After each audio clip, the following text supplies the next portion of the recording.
Claire, you can go first with this one. Okay. When authorities are cutting budgets, usually the first cuts involve art, music, and physical education.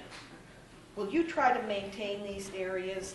And if they needed to be cut, what priority would you put to taking them back, getting them back into the schools? If they had to be cut. If I had to cut art, music, and phys ed, how would I? You You don't want me to prioritize art, music, and phys ed, do you? But it's very interesting because Jonathan mentioned during his part that they had cut languages too. Yes, we have, and in so fact, these are the kind of things that do get cut. and I might say that we also last year took a look at the graduation requirements at the high school and realized that we were going beyond the state mandated requirements for physical education and wellness, and we did end up making optional the selection of wellness classes so that students are required to take actually more than the minimum requirement, but less than they were taking, but also they certainly have the option to take more than that.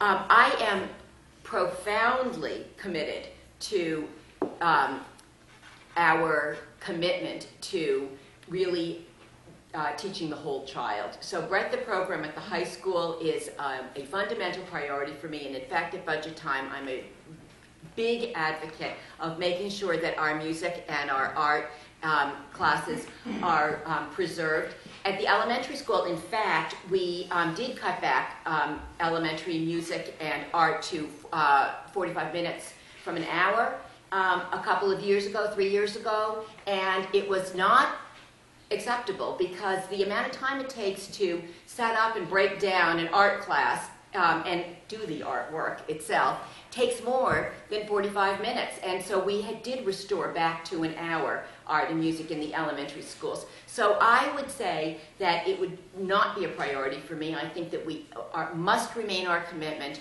to teach a broad curriculum to our children, and that's a #1 commitment. And if in budget time we have to face difficult cuts, art, music is not one of the areas that I would compromise.